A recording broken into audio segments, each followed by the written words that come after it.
The following news flash is brought to you by the Lone Star Lowdown, providing your daily bulletins for the commodities market. Today in history, news updates, and the inside scoop into the tides of the alternative. Markets for Wednesday the 27th of January 2016 opened up with gold at $1,120 an ounce, silver $14.48 an ounce, Texas crude $31.45 a barrel, and Bitcoin is currently sitting at about 395 U.S. currency. Today in history, Thursday, January 27th, 1825. The U.S. Congress approves Indian Territory in what is present-day Oklahoma. This cleared the way for the forced relocation of Eastern Indians, known as the Trail of Tears. In recent news, the Vatican announced over the weekend that Pope Francis will be visiting Sweden later this year to mark the 500th anniversary of Martin Luther's writing and posting of the 95 Theses on the front doors of All Saints Church in Wittenberg, Germany, October 31st, 1517. Amongst other points, Luther primarily wrote argumentations against the Roman Catholic theology of indulgences, essentially the selling of forgiveness from temporal punishment, from sins for money, a practice still upheld by the Church. On October 31st of this year, Francis is set to be at the southern Swedish city of Lund, where the Lutheran World Federation was founded in 1947. While his predecessors have visited Protestant churches, Francis has come under criticism from traditionalists and conservatives within the Church, who accuse him of sending conflicting signals about interfaith relations. Catholic traditionalists have accused Francis of making too many concessions to Lutherans, since both religions will be using Luther's common prayer during the 2017 Reformation commemoration services being held jointly between the two churches, which they say excessively praise Luther, who was historically condemned as a heretic and excommunicated. Pope Francis has made ecumenism one of the main themes of his papacy, considering he has already visited the Lutheran Church of Rome, the Waldensian Protestant community in northern Italy, Rome's Jewish synagogue, and is soon due to become the first pope to visit Rome's mosque later this year. Marvin Minsky, a pioneer in the field of artificial intelligence at the Massachusetts Institute of Technology, died Sunday at the age of 88. Minsky viewed the brain as a machine whose function can be studied and replicated in a computer, and he considered how machines might be endowed with common sense or artificial intelligence. Daniela Russ, director of MIT's Computer Science and Artificial Intelligence Laboratory, said that Minsky helped create the vision of artificial intelligence as we know it today. This was your lowdown for January 27th, 2016.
Hello, everybody. This is Andrew Lichtenberger. Some of you may know me as Lucky Chewy.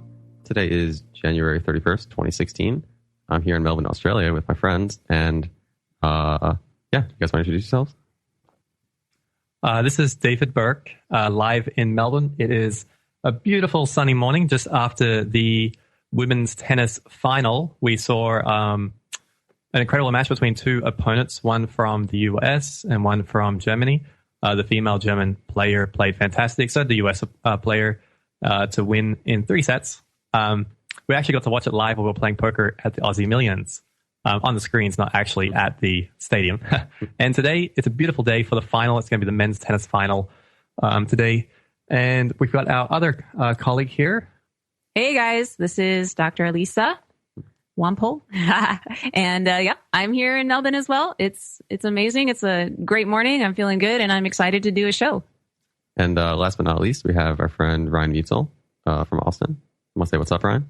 What's up, everyone? This is Ryan Metzel here in wonderful Austin, Texas. It's a beautiful, sunny, 75-degree day. And it was Angelique Kerber who upset Serena Williams, who just won the Australian Open where you guys are at. And it's Djokovic and Murray, actually, in the Australian Open finals here, I guess, later today. So if you're interested in tennis, I guess that's what people are going to be tuning into. So, yeah. Oh, cool. Yeah, I was in the poker room playing a tournament while the match was going on. And it's quite a large German poker population, many of them at this event, and quite an electric atmosphere, even in the poker room for the match. So I can only imagine how it was in the stadium down the street.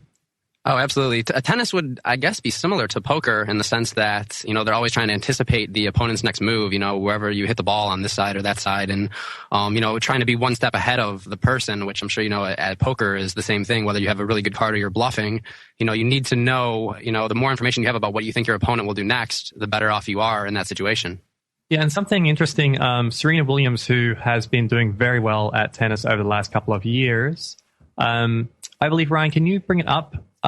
There's a few articles about the type of nutrition that she may have involved herself in, where she nearly, I believe around the same time, she nearly actually fell out of a very high world ranking, and she made quite a significant comeback, becoming very dominant as a top player in world women's tennis.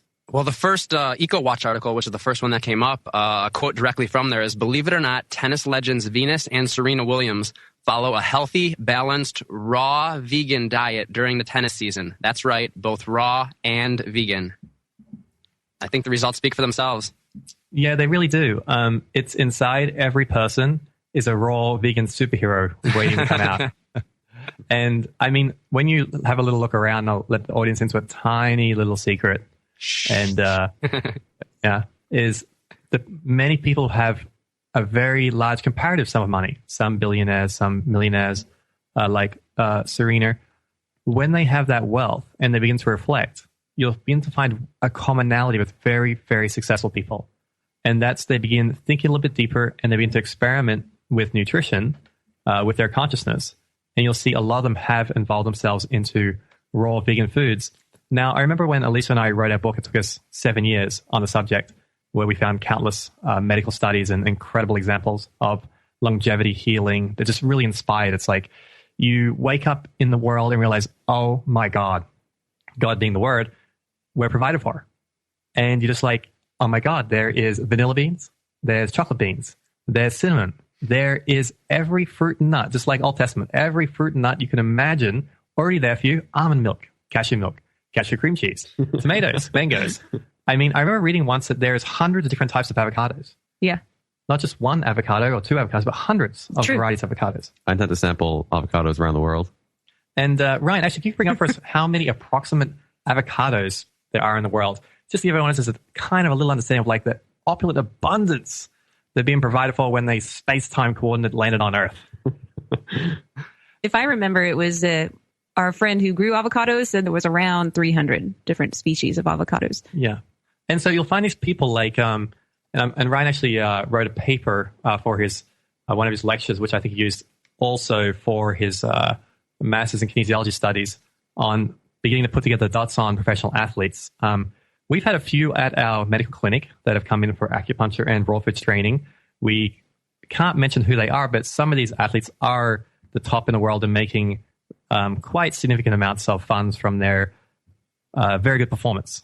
But Ryan, do you have two questions? Have you found the avocado species number approximately? And the other question, and actually maybe Lisa can have a look at that while Ryan is going through that, but can you rattle off a few names for us of some athletes experimenting with plant-based nutrition and raw food nutrition?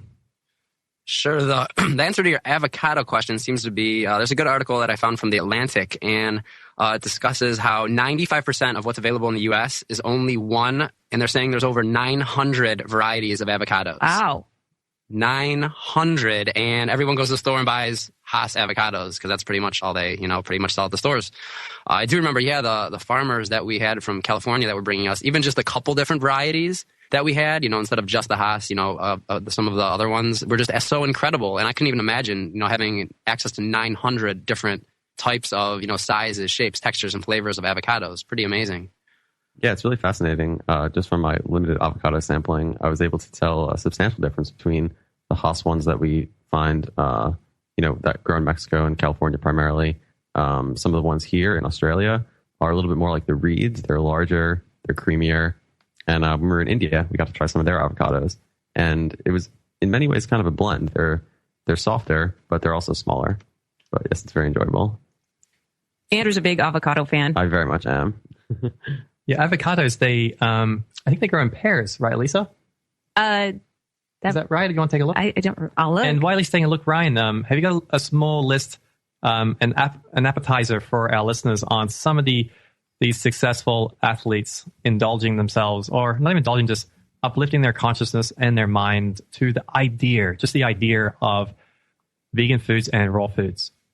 Well, one of the ones that comes to mind who's kind of been in the media more recently is Tom Brady, whose Sports Illustrated articles have started coming out discussing how he lives on mostly pretty much a vegetarian diet, him and Giselle, and especially during the summer, eats primarily a raw vegan diet. And so you can, look up that Sports Illustrated article.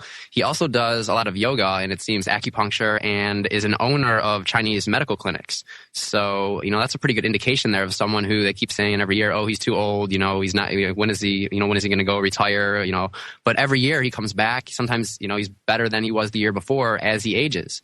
So it seems to me if what you put into your body is in line with nature, there's no reason you can't get better, more successful, and healthier as you age.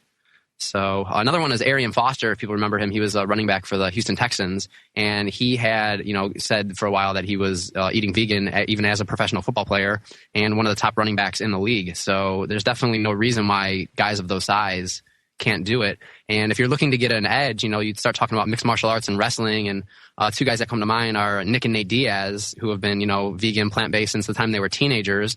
And there's some pretty good videos actually that describe about how all these top MMA fighters keep getting injured and missing fights. And I'm sure it's causing a big problem for Dana White because, people keep pulling out of these fights. But Nick and Nate haven't missed fights due to injuries and haven't really had any serious injuries throughout their entire career. And they're eating plant-based, vegan foods. So I think that's a pretty good indicator there of what can be achieved on that type of a nutritional plan. Yeah, Ryan, and I understand there's actually a couple of NFL players that have been going into this type of stuff. Yeah, that was Tom Brady and Arian Foster are probably the two most outspoken. But I also hear hints from other people that are competing that there are lots of times players and teams will experiment with some of the juicing and plant-based things as we described. I had heard that Ohio State, when they played Oregon in the championship, their lines had gone on juice cleanses to try to lose some weight and get faster for that specific game because they knew Oregon was going to be really fast, and they ended up blowing them out. So you start hearing these stories through the grapevine about these rumors, yeah. These little secrets. And why do you think it is? Many people, I mean, Elisa and I, we've lectured and introduced people to this information because we know how amazing the application of some of these things into your life can be for your health, which we go into deeply into our book and Elisa's and our experience at our clinic. Wow, here's another one. Check this out. So Cam Newton, who is, I had forgotten about this one, but Cam Newton, who is the quarterback for the Carolina Panthers in the Super Bowl against Peyton Manning, I found this article, I forgot, from a few years ago, and it's Cam Newton will not be having turkey on Thanksgiving. And this was back in 2013. In March, he decided to eliminate meat from his diet. So this was back in March of 2013, right? Cam Newton, the Carolina Panthers were terrible, getting only a couple wins. And, a few years later, after he's saying they eliminated meat from his diet, suddenly they're in the Super Bowl with one of the most amazing teams that you've seen in, NFL history. So we're going to go to break now. We'll pick this up after the break and get into more athletes that are achieving success on a plant-based diet. This is the Logos Radio Network.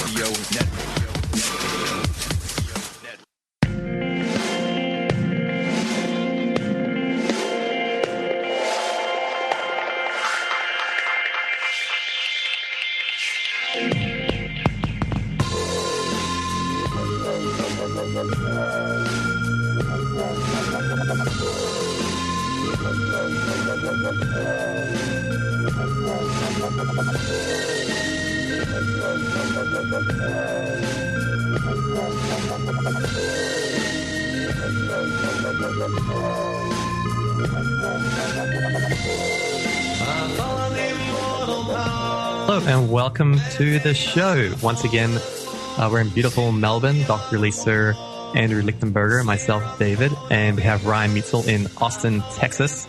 And we have a special guest, Timothy Adams. Tim, can you hear us? Yeah. Hey, how's it going? Hey, Tim. Where in the world is Tim? I am just outside Helsinki, Finland right now. Oh my God, Finland. I've heard so much about Finland. Actually, I was looking online and they were collecting Google searches by people in China about the world and what they thought. And Finland popped up and it said, these people can spell very well. I have heard, Tim, that you told me the education system is quite magnificent in Finland.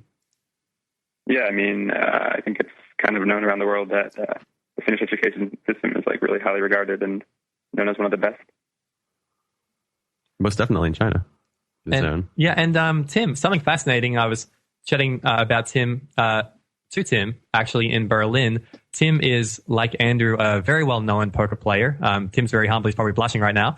But I think Tim is a fantastic player, very successful online. He's played some of the great online names and done very, very well. And I had the fortune of meeting Tim in Las Vegas, the World Series. And I must say, Tim is one of those good guys out there. He's an incredible, loving, kind, generous person. And it's fantastic having him on the show. And Andrew, my understanding is you and Tim started playing each other many years ago. Yeah, I think it would have even been before Black Friday that we were playing pretty frequently in the Full Tilt Mid-Stakes games, wasn't it, Tim? Yeah. I think even before that, we were probably playing against each other when we were like 19 or so at Turning Stone Casino in upstate New York. Yeah. We would have played some at Turning Stone. That's my first memory of playing poker against Andrew before. And for those listeners who don't know, Black Friday is often the term used to refer to the date. It was April 15th, 2011, where online poker was banned in the U.S. and it still continues to run overseas, but in the U.S. it remains banned with a few state licenses given out. But yeah, Tim, we spent many great times playing together, and then it would have been 2010 or 2012 that we really got to know each other in Vegas. I think exactly. Yeah. I think it was 2012. Yeah. I think 2012 where we first became close, and then we became close pretty fast. I think right after Vegas, where we kind of first met, we toured Europe together for 2 months and went to a bunch of different places: Barcelona, south of France, Italy, Paris, all to play poker together. Yeah, that was a pretty amazing trip. I look very much forward to rekindling that Europe traveling experience in tandem with this upcoming stop in Dublin. Yeah, it should be good. I'm looking forward to it. And Tim, I've been seeing your name flashing in lights in the last couple of tournaments. I remember when we chatted at the World Series. You were playing very well, but you wanted to break a little bit more into the bigger tournaments and make a little bit further up the ladder, and you've done that. So I wanted to have a insight to what has happened in the mind of Tim. Like, what's going on? Where is this great success coming from? I think when it comes to tournament poker in particular, you have to be, well, I think all of the people that play tournament poker are really competitive people. But you have to have that drive to want to, it's a very individualistic game, poker. And you kind of have to the whole purpose is to steal chips from your opponents. And a lot of the time your opponents are your friends or your peers. And I think you have to have that special thing inside of you where you feel like, you deserve to win a little bit and, you can believe that you can come first place. And I think for a while there, although I believed in the way I played poker, I think I didn't have that desire as much as others to win poker tournaments. I was pretty satisfied with just showing up and playing my best and trying my best, but I didn't really have that fire. And after speaking, particularly with David in Berlin, he was telling me that I have to change some of the ways I think and kind of be more apt to trying to win the poker tournament instead of coming 10th place or 9th place. And I've just changed the way I've been thinking, basically. And Tim, actually, Andrew, what are some of the results Tim's had the last couple of months?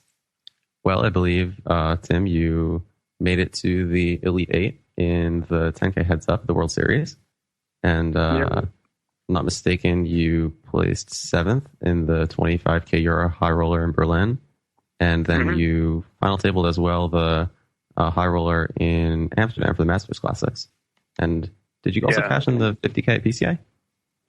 Yeah, I ended up coming 11th in that. But it was a very close call. I was actually 3rd place out of 12 left. Wow. And I ended up losing a really big pot to the chip leader.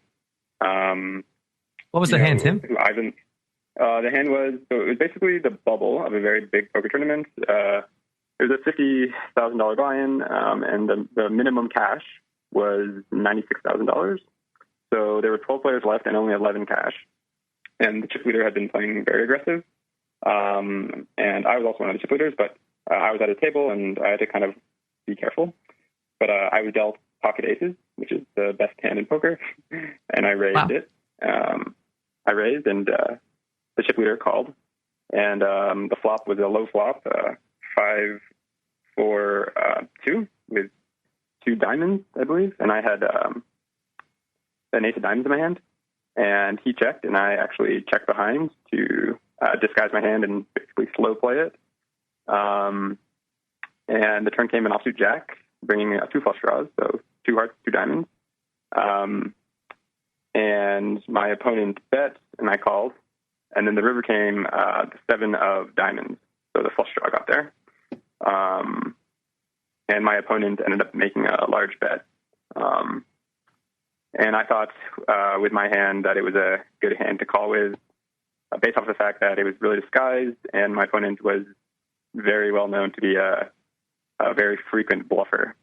But he ended up having a flush for 9-8, I believe it was, 9-8 of diamonds, and it was a pot that shifted quite a lot, and it was now then a middle stack, and then only a few hands later I had busted, but in the money, so it was a good experience overall. It would have been a good experience regardless, but it was nice to get the cash in.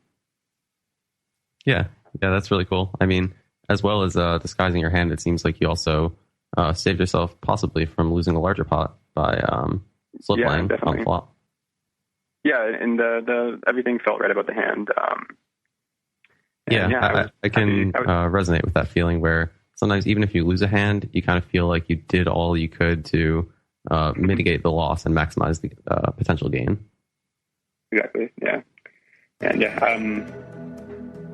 it was a I guess a good attempt or a good try, I would say. But poker tournaments they take a lot of work, so you just keep plugging away, keep on playing them, and hopefully one of them goes your way. Okay, we are about to go on break. And Tim, I've got some great questions for you after the break. Tim Adams, live here in Melbourne, Austin, and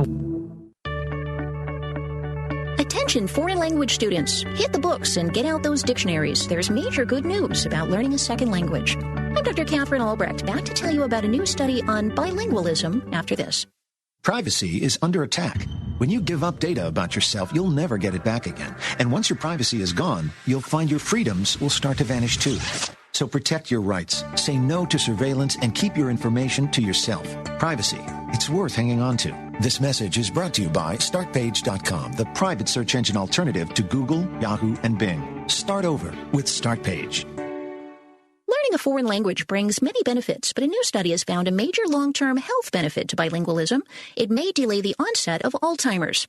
Canadian researchers reviewed hospital records of patients with dementia. They discovered that bilingual people were diagnosed 3 to 4 years later than those who only spoke one language, even though they had less education and job status.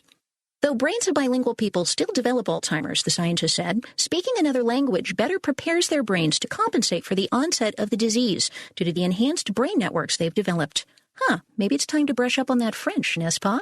I'm Dr. Catherine Albrecht for StartPage.com, the world's most private search engine.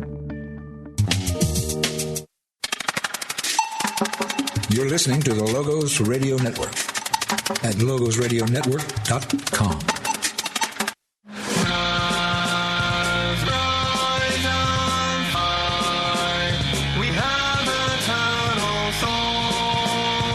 There is nothing to fear.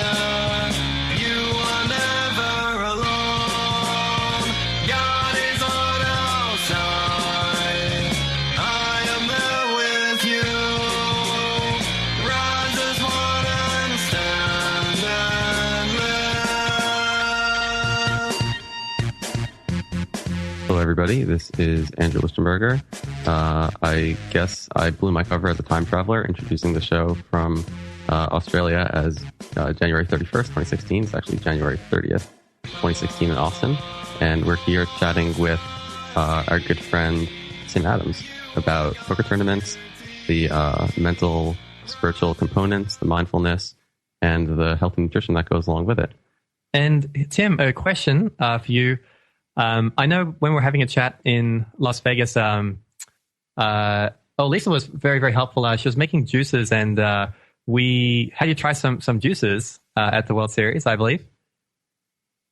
And and it seems like you've been continuing doing some juicing. Can you tell us what's going on in the juice scene of Tim Adams' house or some of the places in Finland? Actually, yeah. Tim's script. In Finland, we actually use a blender. But yeah, mainly the juices that I've been consuming are the green juices. So I usually go to the market and get a bunch of kale, celery, ginger, some apple. I squeeze some lemon in there, some cucumber in there as well. And that's usually what I have for my juice. The apple gives it some sweetness because if it wasn't there, it would be pretty bitter. But yeah, that's basically my regular, I guess, juicing that I have going on over here. And I believe there's a few little hotspots you're telling us on the break for vegan travelers in Finland. Yeah, there's a good vegan place downtown. Well, it's just outside downtown Helsinki called Sivu Clay, and they have a really good juice bar that I would highly recommend going to. It's in Helsinki there aren't that many vegan places, but the ones that are around are quite good. So when I'm in the city, I tend to go for a lot of lunches and stuff like that, and definitely grab juices. Tim, do you find that when you're having healthy foods and juices that your mind is sharper and that you play better? Yeah, I think especially in the live poker tournaments, the hours are so long and you're sitting there that it's super easy to feel clouded in your head. I think, definitely eating better is going to make you make better decisions. Your mind's going to work it's going to operate at a better level than, eating some garbage that I see a lot of poker players eating. But yeah, actually, I was going to say, and I know you guys can speak to this because I hear you guys joke about it all the time. Just after so-and-so finished eating his fried chicken and chocolate ice cream, he made this terrible play. Yeah, it definitely is a real phenomenon. You see, people eat, foods that maybe they shouldn't be eating at the poker table or possibly at all, and have a tendency to then blow their chip stack because, it's a signal vibration. You're taking that into your consciousness, and it's going to manifest itself in some way outwardly in the world. Yeah, I 100% agree with that. Yeah. And Tim, I understand your significant other, she got you a gift for men's yoga class. What is men's yoga class in Finland? Yeah, that was actually really funny. My girlfriend, she wanted to sign me up for a bunch of classes here, and what happened was we moved out of Helsinki, and we moved to a suburb. And the suburb is a typical suburb filled with lots of older people and a lot of younger people, like teenagers. So my girlfriend signed me up to a thing called man yoga. And it's, I love it. What is man yoga? What is that? Man yoga is yoga that is, it's for men. It's for guys who have trouble stretching, it's focused on guys who are in the course, the information, when you first sign up to class says the tighter the man, the better. So they're really looking for guys who are. Well, that would be right in poker, maybe. Does that mean everyone wears tight pants in class, or? I mean, you guys should have seen this class. It was the first time I go in there. It's in this big gym, and I was really shocked. There were about 40 men in there. I was the youngest by far. I don't think there was a guy under the age of 40. Likely, I mean, the vast majority of the men were over 50. But yeah, I was surprised that there were so many people in there. There was 40 men in there. It definitely sounds like, Tim, you're ahead of the curve. You've got the jump on your retirement.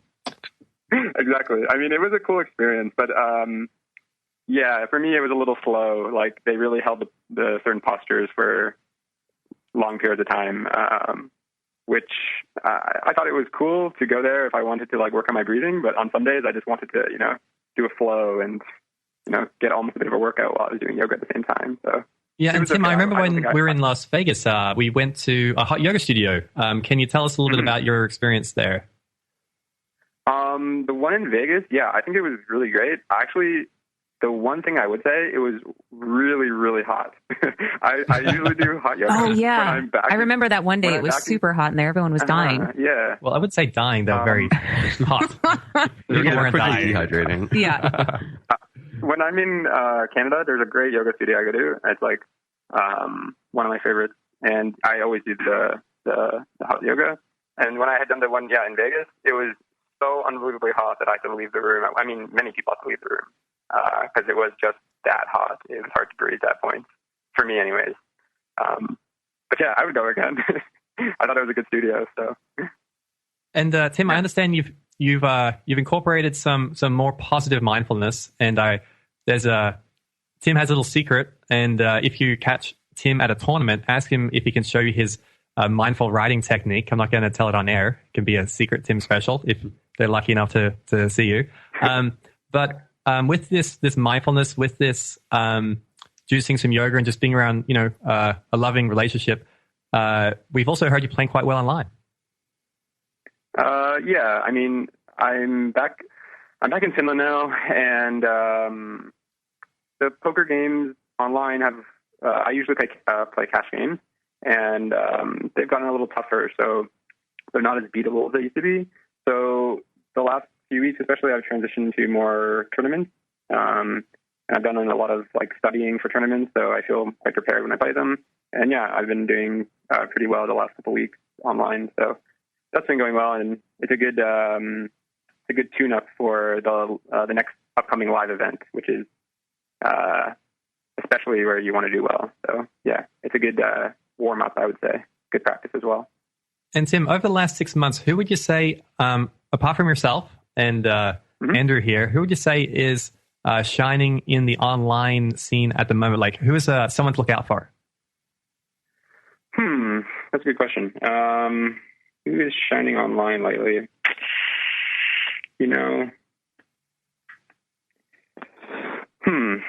Well, I think there are a couple guys, but they've been shining for a while, so they might not be the best answers. But the stars getting brighter; they're going supernova. Yeah, minus the exactly. Minus the rate back. Well, actually, the games online ever since the structures to stars have changed.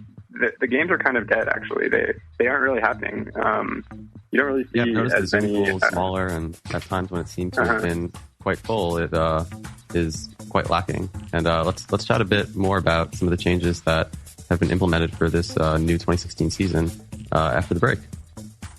Yep.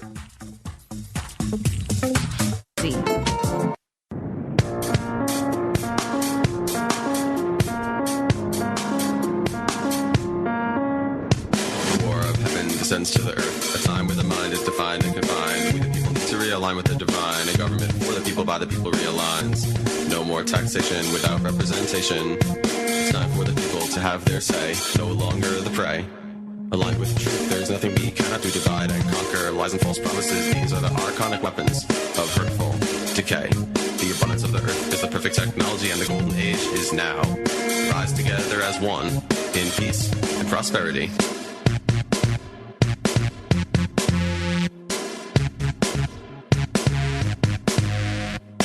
Are hacking the bio-internet, and the false light is blinding.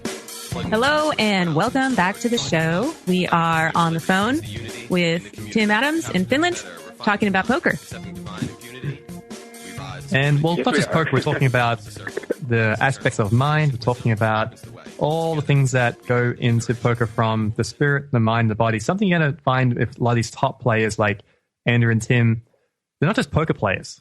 They're undercover ninjutsu martial artists. No, just joking. Just joking.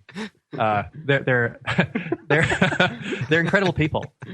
When you have a conversation with Tim or with Andrew, you know you're speaking to someone that has really thought about life and is making choices to improve every aspect of their lives, be it a spiritual, be it a mental, be it a physical.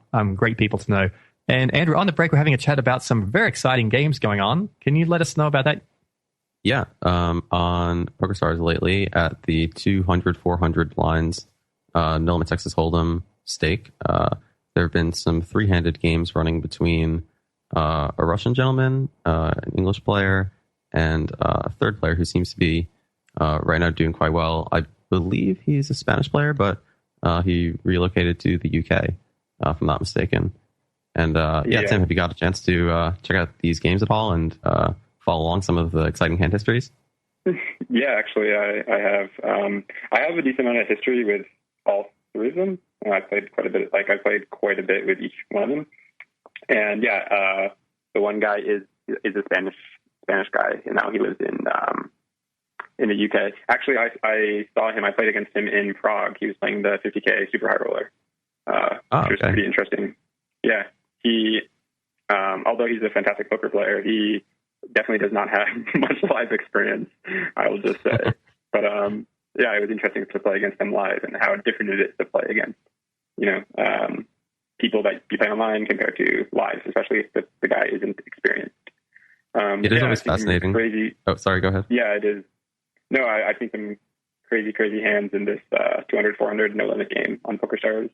A lot of crazy pots, and it seems like the Spanish guy is winning quite a lot. I checked the tracking website earlier, and it said he was up 800,000. So for all the listeners, how big do those pot sizes get for the 200-400 games? There's been some pots over 200,000, mainly because they buy in for 40,000. Usually the biggest pots are around 80,000 when they're all in. But there have been pots that I've seen a pot that was 240,000. Tim, was that a set over set, or was it a flush over a flush? What was that hand? It was a spot where one of the opponents raised with a 7-8 suited of diamonds, and it was the board was like Jack 10-3, or like with one diamond and a spade and a heart, let's say. And he bet and got called, and the turn was a low diamond, and he bet big, and his opponent called again, and the river was a 9 of diamonds, so he rivered a flush, just very ice flush, and he went all in for 2 times the pot. So he say the pot was 40,000 or so, or actually it was around 45,000, and he moved all in for about just over 2 times the pot, 96,000, and his opponent had a king and a queen for a rivered straight, the best possible straight. Oh, wow. So it was a really big pot, and the guy with the straight was kind of forced to call, even though I don't think he loved the situation. He thought about it for quite a bit. And it was a really big pot. Wow! Just to give everyone an indication, so at the blink of an eye, $200,000, pot went to someone, which would take someone working at minimum wage, working 24 hours a day over 2 years to earn, just like that.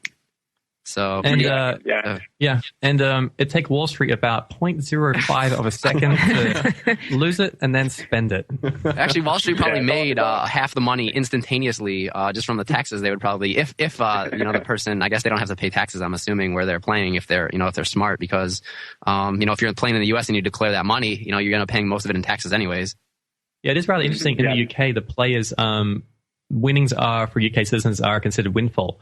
So they aren't taxed, which is, a great reason why many players may relocate to the UK, and why there's just such an incredible talent pool available in the UK. They're making some incredible games for people to watch around the world and find an interest in the mathematics and intuition of poker.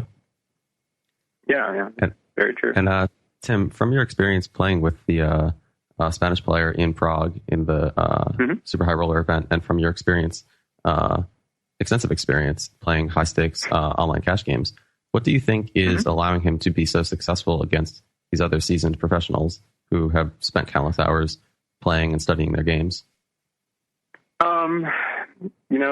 I think in a game like this with 3 very talented professionals, the edges are very, very small. And of course, with poker, there's a strong element of luck. And right now, he's probably running very well, but he's also probably really confident and has a lot of momentum, and he's probably, because of the confidence, the momentum, it's the perfect storm. Then all of a sudden, a lot of your decisions and your intuition is, a little sharper. So it's probably a combination of all of that, why he's winning the most right now.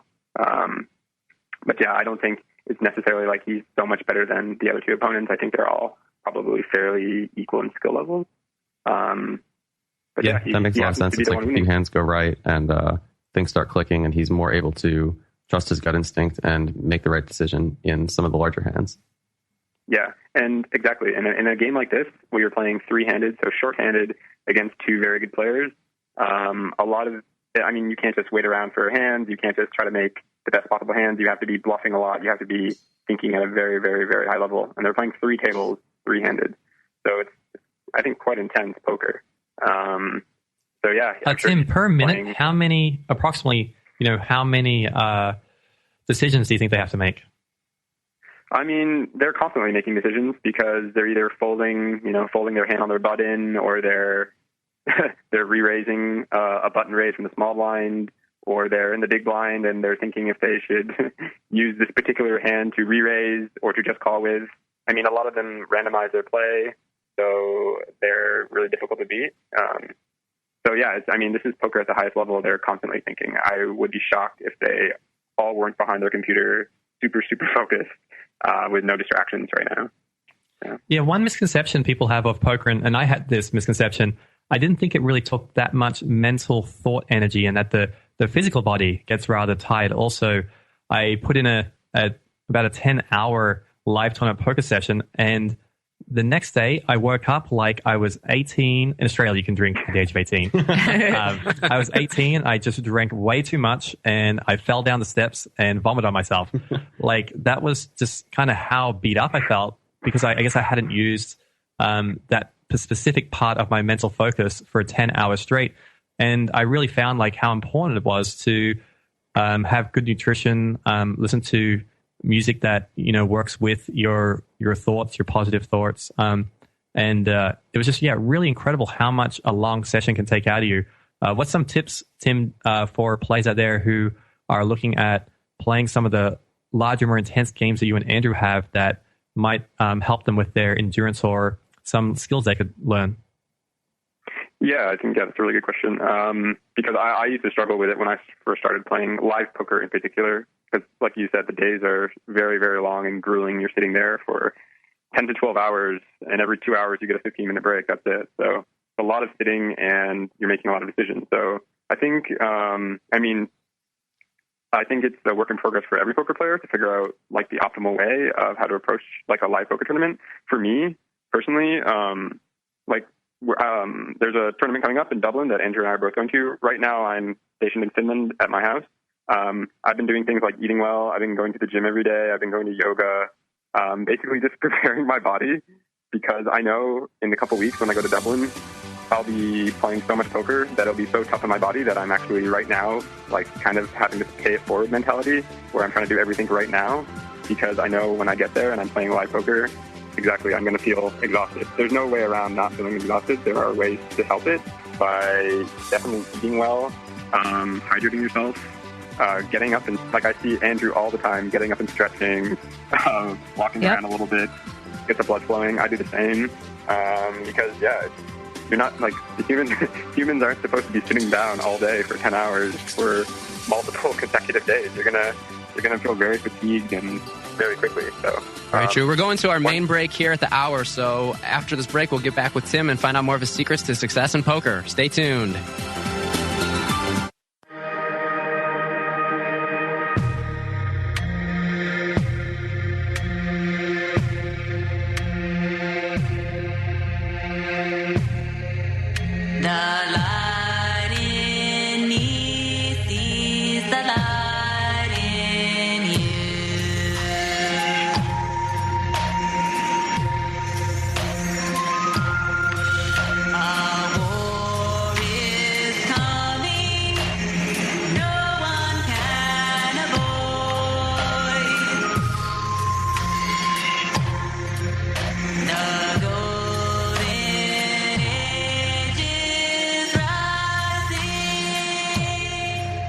today is Sunday in Australia, January 31st. The time is early in the morning, 8 a.m.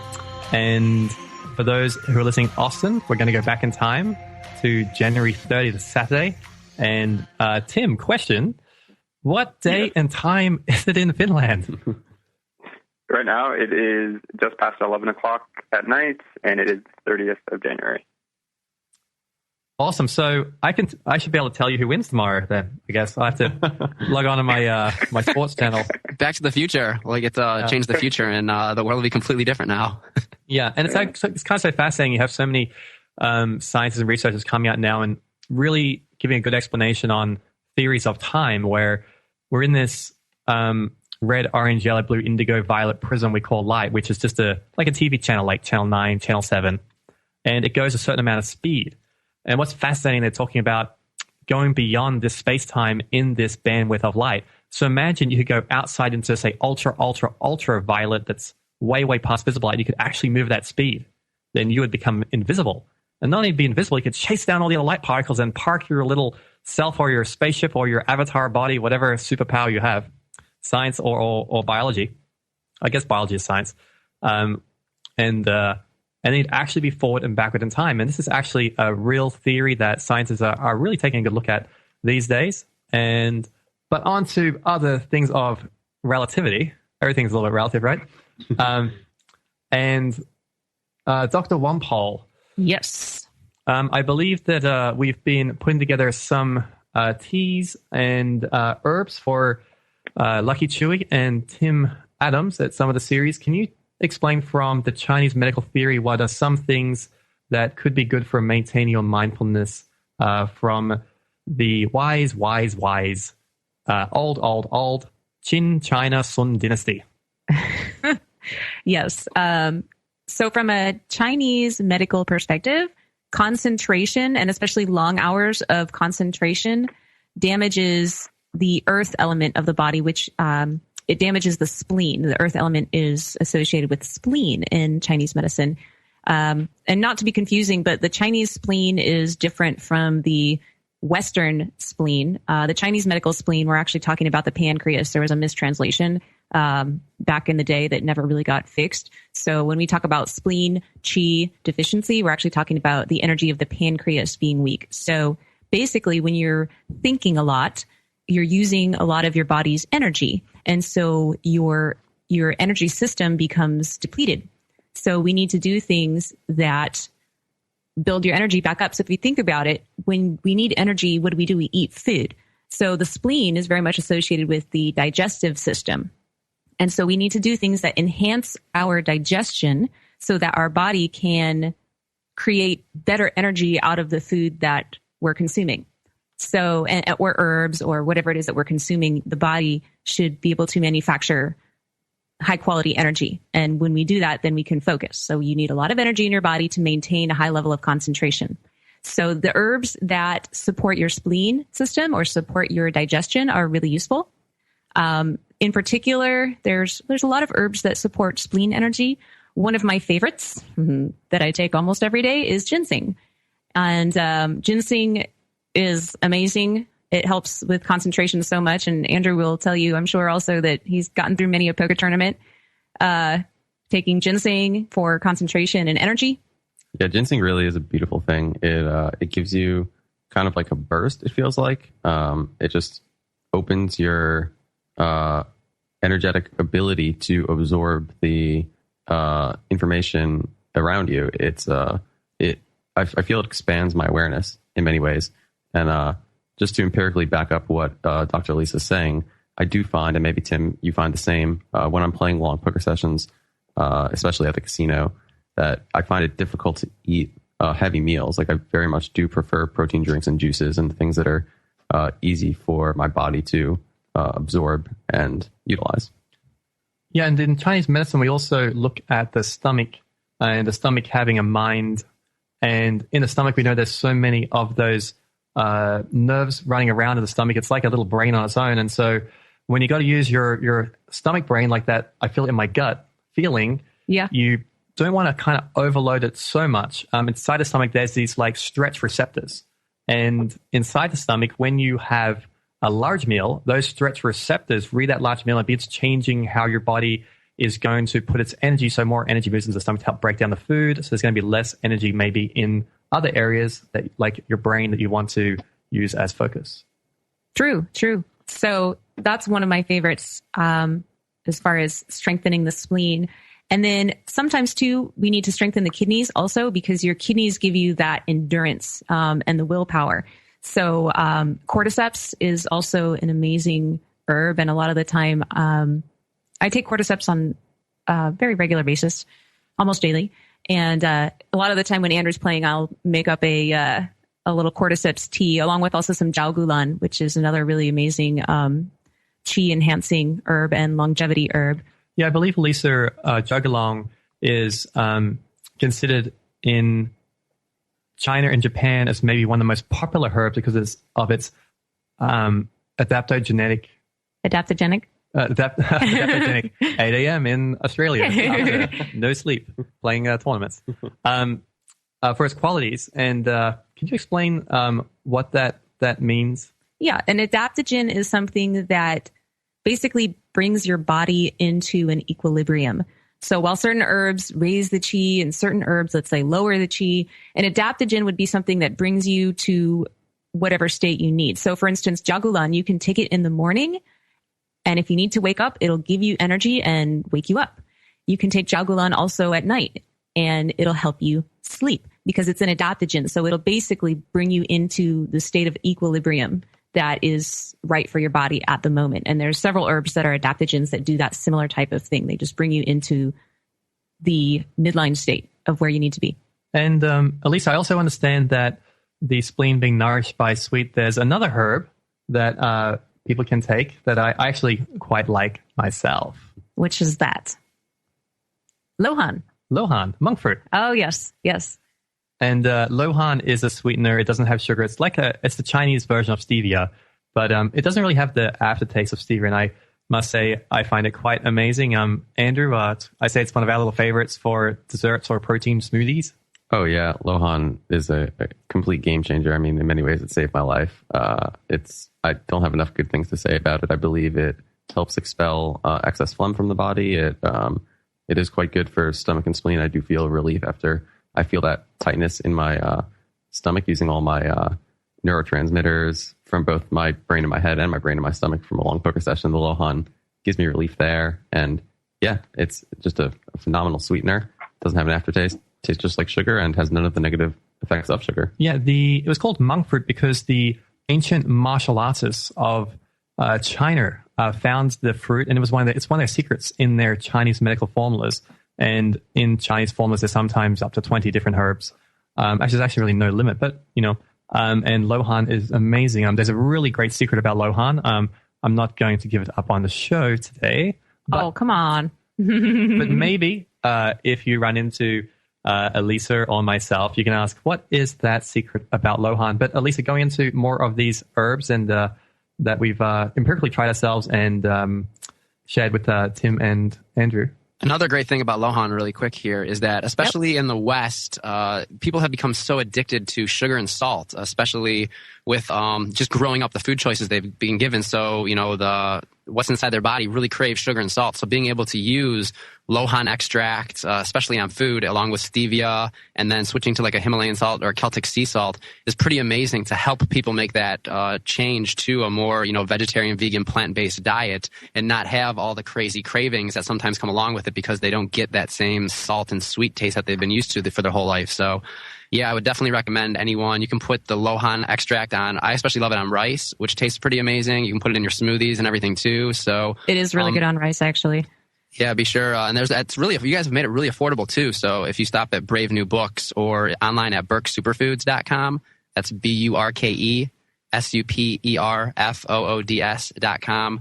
You can get it really affordable there, probably much cheaper than you would get it at a lot of your local stores. So definitely be sure to check that out. And Elisa, so yes. Other herbs? Other herbs. Basically any type of, Andrew, say it into the mic. He's trying to tell me something over there. Schizandra berry. Schizandra berries. Yeah. Schizandra berries are amazing. they're not specifically for the spleen, but they go into every single channel in Chinese medicine. So they go into all 12 channels, and I love schizandra berries. They're absolutely amazing. They tonify Jing, Qi, and Shen energy. So Qi energy is just your basic bioenergy, we might liken it to. Jing is like that sustaining force, and Shen is your spirit. Kind of like your emotional self and your kind of spiritual self. And so schizandra berry nourishes all three things. And I definitely get a little kick in the pants eating schizandra berries as well. That's not a literal kick in the pants, by the way. It goes in the mouth. And one of the ways I found it actually quite fun to explain Jing, Qi, Let's and get Shen. into that. Hey, Dave, let's get into the Qi and the Shen after the break, okay? Stay tuned. Now. You are listening to the Logos Radio Network. LogosRadioNetwork.com.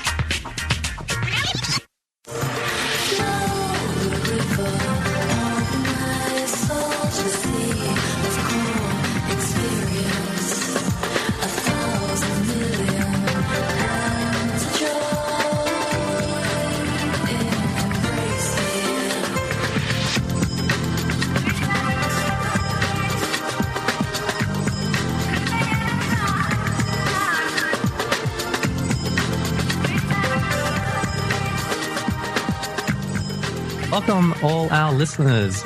We have in our Australian Melbourne team, Dr. Lisa, Andrew Lucky Chewy Lichtenberger, myself, David. And in Finland, we have Tim Adams. And in Austin, Texas, Ryan Mitzel. Now, just before the break, yeehaw. Hey, quick question, Ryan. Now that open carry guns is legal in Texas, I understand. Have you noticed a lot more people wearing their gun on their waist? I have not noticed much of a difference, to be honest. I still think that most people are opting for the concealed carry, which I think would make sense to so that you have the element of surprise in case anything needs to happen. Because, if you just kind of have it wearing it around, obviously everyone would feel safer. They wouldn't try to commit something. But at the end of the day, I think a lot of people are just opting it to carry it inside, carry it in their bags, just in a holster, and so everyone doesn't see it. But no, they made a huge deal about it, and it really has not been that much big of a deal. It is interesting, though, at the University of Texas, there is a lot of talk going on, and I'm actually a member of the GSA, the graduate student organization there, and we've just been having recent discussions to recommend to the president about what should be done. But at the end of the day, the University of Texas is still going to have to comply with Texas law and allow not concealed carry, they are going to have to allow concealed carry basically in the classrooms is what it sounds like to me. And there's a lot of people who seem very, very unhappy about that. So very interesting situation that should occur when the president makes his decision about what, if he's going to follow the actual Texas law and the legislation that's been passed, or if he's going to try to, fight it. So it's interesting times to come. Yeah, and it'd be very interesting the end of 2016 where we can kind of have some numbers to see how this process has gone over the year. Yeah, very much so. Yeah, and question just before the show break, Jin Qi Shen. In Chinese medical classes, I found a great book which explained to me a really, really easy way to understand it. If you imagine your body a candle, the Jing is the candle wick. It's the candle wax, and that is basically how long you're going to live in Chinese medicine. And the flame is the Qi.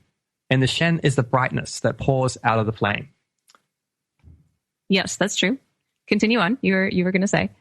And with choosing herbs in Chinese medicine, a lot of this actually came from so many different seekers of medicinal truth. But the Divine Farmer was a writer from China that stands out quite a lot. But most Chinese herbs are categorized into these three, or they have all three qualities. Yes.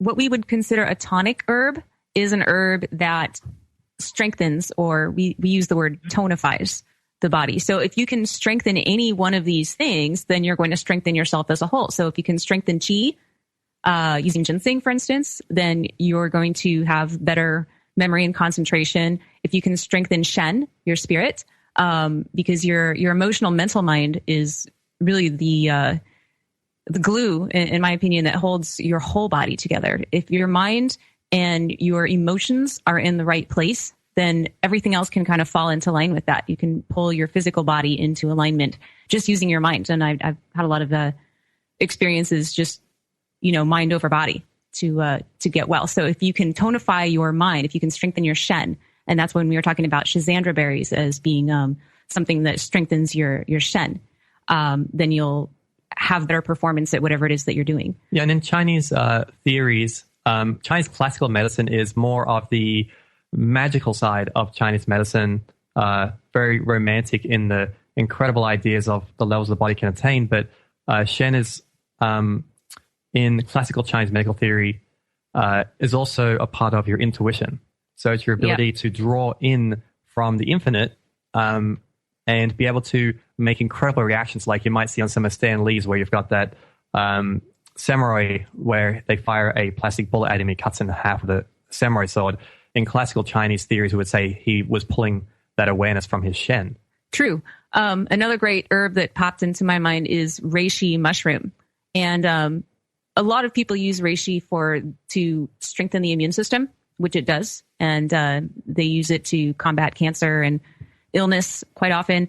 But also, it's great to strengthen your qi. There's so many different types of reishi, but in general, if you're a practitioner of the energetic arts, it's recommended that you take reishi every day to bolster your qi. And then again, I would say any person who's performing, any sports performer or poker player, whatever it is, they want to keep their qi strong. So reishi mushroom is an awesome supplement also.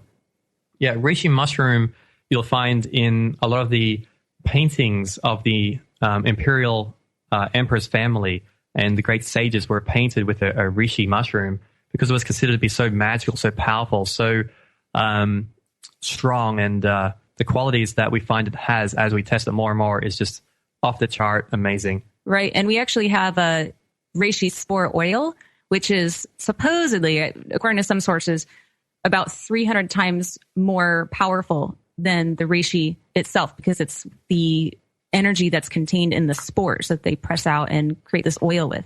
And it's rather hard to come by. So when we are able to get some of this reishi spore oil, we have a couple of bottles, and it goes pretty quickly to a lot of our top performance personalities. But we do try to get a few bottles down to Brave New Books, and I think it goes pretty quickly down there too, Ryan.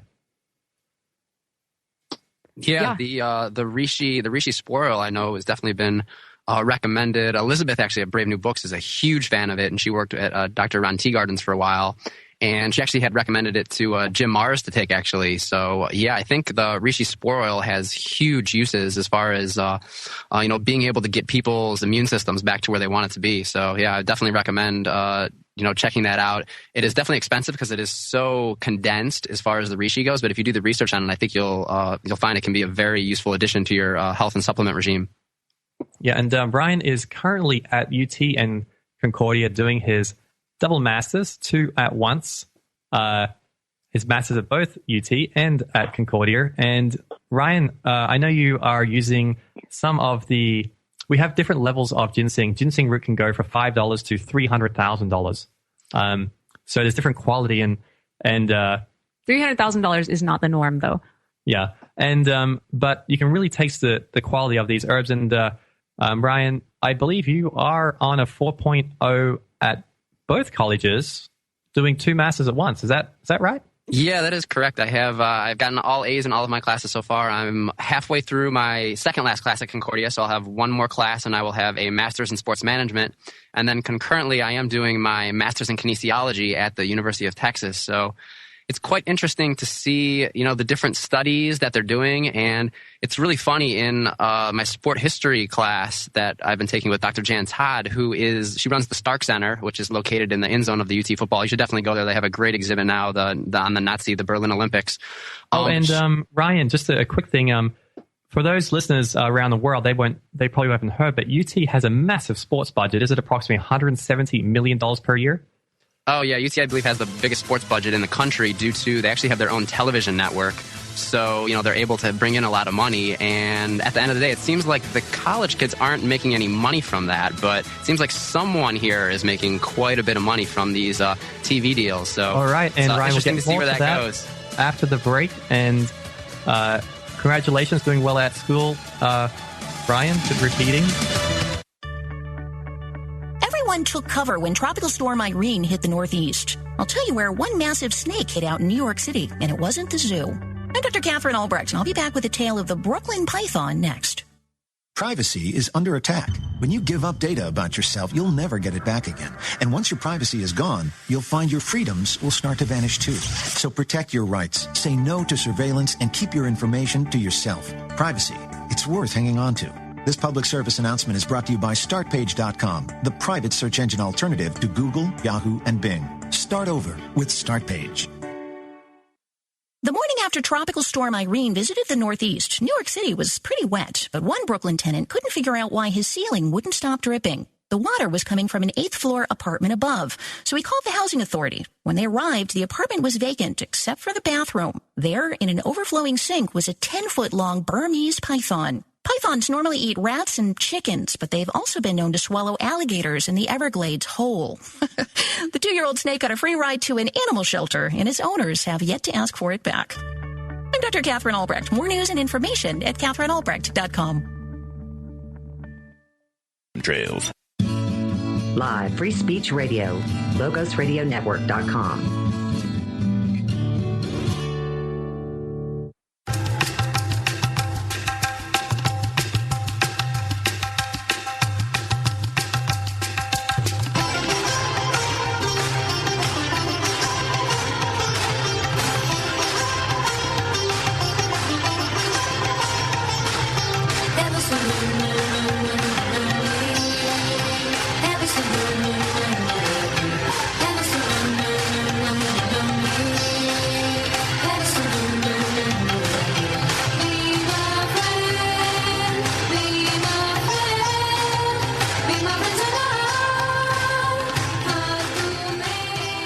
All right, everyone. This is Ryan Metzel here, live in Austin, Texas. It's January 30th here.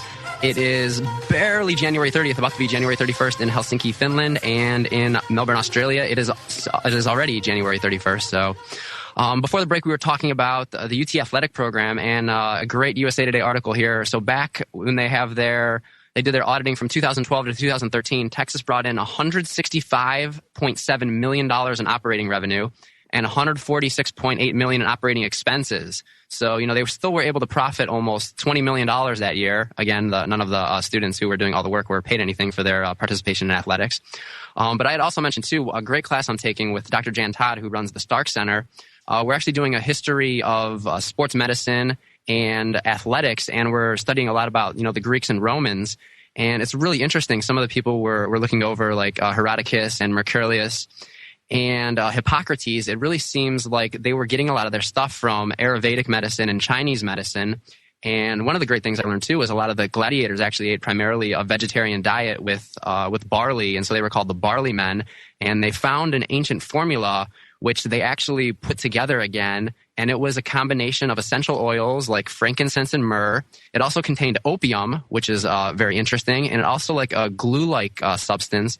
And it was kind of like new skin, I guess, is what Dr. Todd had related to us. And they put this whenever they were cut by the blades. They actually put it on their, open wounds in order to promote healing and obviously pain relief too. So when you have the essential oils and opium, pretty amazing formula that they had back in the day. And it'd be interesting to try to use nowadays. I guess at a conference she was at, they actually put this together. And I don't know if we did that, obviously. Where did they get the opium from? Well, it's academic research, Dr. Lisa. So of course it's completely fine. Lisa, so. the U.S. troops are protecting us in Afghanistan, and making sure that we have a medical supply of such things. Okay. That is very true. But I mean, it's amazing what they used to do back in the day, and everyone's looking for all these new things like, oh, let's get in a laboratory and create and like try to do all this really high science stuff, when at the end of the day, back then they were just using nature, and they were probably getting better results than a lot of these pharmaceuticals are getting today. Which is why always, if you go back to nature and some of these essential herbs and essential oils, you can get some great results. And I know Andrew, you have some favorites too. Do you want to get into some of the ones that you enjoy using? Yeah, for poker, especially the long sessions, I've found that the ginseng greatly benefits my ability to stay focused in the later hours. The cordyceps is good. It's not as fast acting, but I do find that taking it earlier in the day, it does supplement my ability again in those later hours. The Schizandra, as I mentioned to Elisa earlier, it has a fast acting nature to it, not quite as potent or powerful as the ginseng, but it's fascinating. It's difficult to put into words kind of the experience that it brings on, but it's very opening. I feel it's both the ginseng and the Schizandra kind of opens my receptivity to the world around me. So in poker, being a game where you're very much having to tap into the energy that your opponents are emitting and stay kind of in beat or in tune with the plays that are happening and the mindsets that they're in, those herbs help dramatically in that process. Yeah. Also too, Andrew, I think a good point to note too is that I would venture to guess, I don't play poker, but you play sometimes. Yeah, a little bit. I know from enough experience watching you guys play and other people play that your emotional temper is extremely important. And in poker, because if you get tilted, nice of you, tilt. I think I got tilted today. Yeah. So tilted is like, when you get angry and you start making bad plays. And so, it's inherent that you're going to lose a few pots. You're not going to win every single hand in a tournament. But when you lose, you still have to keep your emotional energy high. You still need to be in a good mood. You still need to make proper decisions. And so a lot of these herbs, they enhance your mood so that you feel happy and you feel good and you feel positive in life and your outlook is positive. Yeah, that is absolutely true. It definitely gives you something to be inspired about in life. It's always there to be inspired in life, but it does help you see that in many ways. And yeah, that's greatly helpful. And Dr. Elisa, we have a formula of about 30 herbs that we use with ginseng. Yep. We kind of just use it just for our athletes or people going to that high 0.001%. And the happy formula. And I believe we tried Tim. I think in Berlin we had you try one of those formulas. How did that work out for you? Which formula was it? The dancing ones, yeah, I believe right? it's what Tim refers to. Oh my god! Yeah. What was that, Andrew? What does he call it? The dancing herbs, because they make you want to dance. Yeah, that is true. Yeah. Tim, what was your experience with those herbs? I love them. I thought they really helped. The first time I took them, we were in Vegas, and I remember David just gave me a little bit of them, and after experiencing them, I definitely wanted to use them more when I played because I felt like it. I don't know if it put me in a better mood, but I think it heightened my concentration by quite a lot. That was my main experience with them. But yeah, I gave them the name dancing herbs because they just make you, after taking them, you just want to dance. So. So it definitely goes hand in hand with what you're saying, Dr. Elisa, about being in a good mood and being able to maintain your focus as a result of that positive consciousness that you're flowing through. Yeah, something interesting. Years ago, my mother, who is a pharmacist, her and my father were getting a divorce, and she was really depressed. And she's a pharmacist, right? So, but she understands the importance of herbs. And I said, Mom, why don't I give you these herbs for your depression? Because she was depressed. She was going through a hard time. And so she was taking these herbs, and she calls me and she goes, oh my gosh, these herbs, they work just as good as Prozac. And all it is asparagus root and a couple other things. And I'm like, yeah, herbs really work. And she was, amazed at how effective they were. That's funny. The article I'm reading right here is the Washington City paper, and just to clarify and basically show what Dave was talking about earlier. It's an article on ginseng. It's funny. It says it's like coffee, Viagra, and Prozac all rolled into one. And a single 1,000-year-old root was recently auctioned off in China for more than $250,000. And in 2005, 2 Korean businessmen bought a series of 6 roots for $120,000, purportedly to heal their mother's bad knees. So pretty amazing what the prices of these ginseng roots are going for. And I imagine the people growing these would also call this the dancing pill too, because of the amount of money they're making by selling them. Wow, they must really love their mothers. Yeah. So are there ginsengs just growing wild in the Himalayan mountain range and other mountainous regions? Yeah, I mean, there's ginseng that grows wild in America. I think in the northern parts of American the states. Ginseng. Yep, right? American ginseng. There is this article is about a Maryland farmer actually who is growing it, and he makes between, it says $250,000 to $1 million a year just growing ginseng. So they're talking about how people in the U.S. may start growing it more and reduce the trade deficit, because right now the U.S. is exporting a little bit more than $50 million a year in ginseng. So definitely there's room there. Yeah. Well, we've got a couple of 100 acres down in Texas for a friend of ours, so might have to think tank ginseng and reishi mushrooms. Maybe we can put some UT kids through school. That's a great idea. About to go to break, and we'll be back. This is Team Terrific all around the world, sending unconditional love vibrations to you.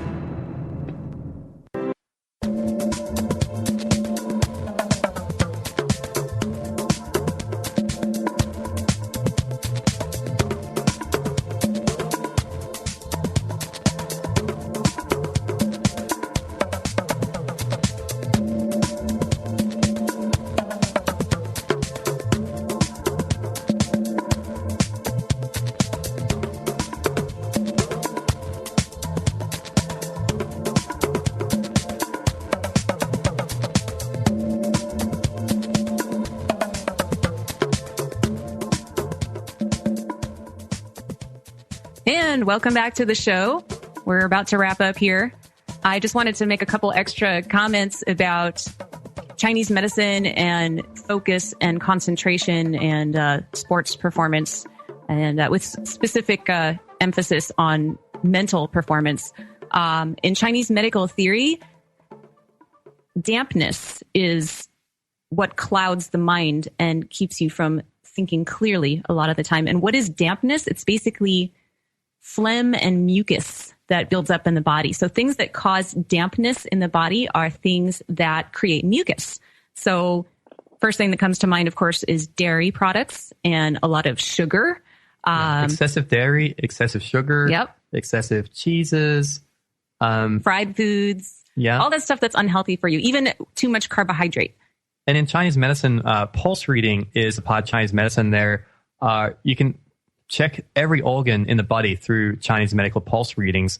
And when you check the blood in Chinese medical pulse reading, you actually feel the slipperiness of the phlegm that's inside the blood. Yeah, that's true. People that are overweight in general have a lot of dampness. If someone walks into my office and they're carrying, an extra 20 or 30 pounds of fat, that is considered dampness also. And when you feel their pulse, there's like this sludgy quality to it. Also, people who've eaten like a lot of hamburgers and fast food, all that stuff, there's like this sludge. And that sludge basically covers up your mental process in a way that makes everything fuzzy. Yeah, visually, imagine like one of those thick shakes and the straw, and you're trying with your mouth suck that straw. And that's kind of what the heart's trying to do with that type of mucus inside the body. Ryan, I know that when we first met you and you wanted to take your sports performance to your highest levels, and you went from having an injured knee, with a lot of people saying that after your surgery you'd never be able to run or jump as fast as you did before, to lifting more weight than you ever have. It's in your book, Ryan Metzel's book at Brave New Books, Yoga for the Warrior Athlete. Warrior Athlete. But Ryan, you show incredibly in your book you lost maybe, was it 20 pounds of what may have been mucus in your body in 2 weeks or something? Yeah, it was a total of 23 pounds in about a month's time. And that was just switching over from, I thought I was eating healthy. I had spent my whole life trying to become, the best athlete in the world, and had read everything. You're training coaches, towards the U.S. Nationals. Yeah. Track and field and decathlon. And then it hurt my knee. And it's not like I wasn't trying to get the information. It's just, either I wasn't ready for it, or just, the information from the people that I had, dealt with just didn't know the information. And, finally I was able to come across some amazing teachers, David and Dr. Lisa, and gave me some, pointed me, I guess, in the right direction. And yeah, that first month, I certainly wasn't fat, and I wasn't quite a competition shape, but I was, pretty low percentage body fat. So losing 23 pounds in less than a month is pretty amazing for anyone, whether it's, whether you're significantly overweight or not. But for someone who is in really, really good shape and thinks that they're at the top of their game, losing that much weight, it obviously had to have been, what you guys always say, it's the inflammation, the mucus, the fungus, the, all that kind of nasty stuff that people don't really like to talk to or get into, but just the accumulation of the food, the water, and the air that I've been circulating through my body throughout my entire life. And, going through the processes that you guys recommended, the acupuncture, the juicing, just gave me some amazing results. And, I honestly can say every day I think I'm getting healthier and I'm definitely getting better. My flexibility is at a level that I never even thought would be possible now. Just doing some amazing fun stuff with your body once you can start doing, and we saw you, Ryan, in the vegan magazine. You're looking like a ripped up Kung Fu master. And if you want to see Ryan flexing with his shirt off, you can go to his YouTube channel, RyanMutsel.com. Yeah, it's awesome. And Elisa, also inside, these mucus areas in Chinese medicine, we find, I believe it's a lot of parasites and fungus can grow, and you might get the dreaded goo taking over your mind, as the ancient texts talk about. Yeah, actually the goo parasites. The goo. Yeah, they call it the goo. And apparently you can look in someone's eyes, and if something else is looking back at you other than what seems to be that person's soul, they are said to be demon possessed, basically, in a more esoteric version of Chinese medicine, by this goo, which is parasites. And gosh, we could do a whole show on parasites, and we don't have time to get into it at this part of the show. But basically, the theory is that if you have other types of consciousness living in your body, they're sending you signals to eat more bad food, to make bad decisions, and to do things that generally don't benefit your system, but that benefit the parasite. Yeah, and there's some researchers saying even the extreme opinions that certain parasites try to take control of the brain and get people to commit suicide and hurt themselves. Yeah, well, that's true. Yeah, I've read that there's one in particular that I believe surfaces around cat excrement. And Ryan, can you bring that article up? Yeah, I believe the book, and then there's also a YouTube movie on it. It's called Parasite Rex, if people want to learn more about that. But yeah, I'll try to get this more specifics here. But that was just amazing. The cats and the parasites and the maybe the old cat lady ideas. But Elisa. But in general, what I was going to say about the parasites and about the phlegm and the mucus and this built up toxin and everything in the body, if you can minimize the intake of toxin and then use herbs that also clear out this dampness, then you're going to, by clearing out the dampness, you're also clearing your head space, you're clearing your mind, and you're going to be able to focus better. So certain herbs, like something real simple is ginger root. It eliminates dampness from the body. And then anything that you can put in your body, like green foods. We talk a lot about green juices, but green juices will help to eliminate that mucus out of your system. And Lisa, I remember looking at some of your old photos from Go UCLA college. You almost look like you're in kind of like a daze. I was. This weird kind of like auric field over your face. Where was Elisa? Yeah, I was talking to Andrew about the same thing the other day. Is I used to have a lot of water retention in my face and my body. I kind of had this puffiness, like nothing was moving. You're definitely a lot better looking now. Thank you. That's what's really cool, actually, about doing all this pretty stuff. Before too, I'm just joking. Is like I feel like even at 40 years old, I'm getting better and better. I'm looking forward to being healthier next year, not less healthy, and that's really cool. But cool. Yeah. But anyway, by the way, I got carded at the casino the other day. Elisa was so happy, beaming with light. I did, because you have to be 18 to get into the casino. I'm like, really? Yeah, both Andrew and Elisa have been carded for looking very, very youthful and happy. Yeah, it's a good thing. But anyway, I just wanted to finish up with eating non-dampening foods is one way to just get the dampness out of your body so that you can play better games. And Andrew's been doing that for a while, and he's gotten way healthier. He doesn't have that puppiness anymore in his body either. And he's been able to focus, I think, better since this change. Yeah, most definitely. I mean, I've come a long way in my journey, and it's, just beginning in many ways. I look very much forward to the future and how much healthier I'll become. And, what's the next part of your journey with these poker games? I'll get into that in just 1 second. I just want to share something. I remember when I was going through an especially tough transitional period, you guys recommended to me radish to juice. And oh, yes. It doesn't taste good, but it really does help expel phlegm, and black radish in particular. And just figured I'd throw out there. Turmeric also helps move the blood. And but the next poker stop is going to be Dublin, Ireland. And I've never been to Ireland. Always wanted to go. So it should be a fun trip. Have some good poker friends who have some have grown up there, some have settled down there, and seems to be a friendly poker community in Dublin. So it should be fun to play the events there. And I know, Tim, you'll be joining us for those events, and very much look forward to seeing you, my brother. It's going to be great. And what is the high roller event they're having there? Is it a 25 or 50,000 euro? Yeah, they have a 25K high roller, and then they have a 10K one-day high roller, and then a 10K normal high roller. So there's 3 high rollers there. So and Tim, we're gonna have to make a special day of touring. One of my relatives was the Baronet of Ireland back in the day, Sir Valentine Blake, and nice. And the Burkes of Galway. And we actually met a gentleman from Ireland in Melbourne, and he said, "Oh my God, my favorite place is Galway. It is the most incredible rolling areas, little farms, incredible food places." So I'm looking forward to taking Andrew and Tim for a little tour of magical Ireland. And Tim, what games do you think you'll be playing there? And have you been to Ireland before? I have never been to Ireland, so that's one of the main reasons why when I saw this on the schedule that I knew I was going to go, because I like seeing new places. But yeah, I plan on playing basically all the high rollers and the main event. So that's what all right, we're coming up to the end of the show here.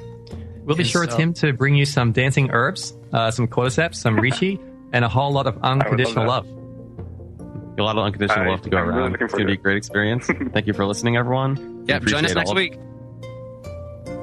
Bye, everyone.